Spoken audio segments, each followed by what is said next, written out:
Paano ngayong nasa ibang bansa ka? Sino ang maggagabay sa iyong anak? Sino ang gagabay sa iyong pamilya na kailangan ng gabay mo? Diba? Napakahirap sa isang pamilya na ang kakulangan ay financial.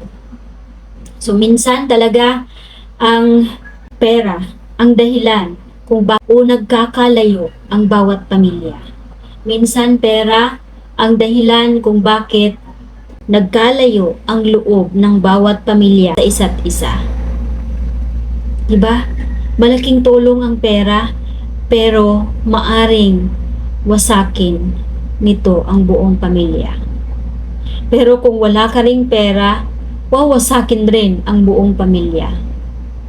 Magkawatak-watak, mag-aaway. Ang hirap intindihin, ang hirap i-balance yung ganung situation na pag merong pera, pinag-aawayan. Pag wala namang pera, nag-aaway. So, hindi mo maintindihan kung ano yung mga dapat gawin sa buhay.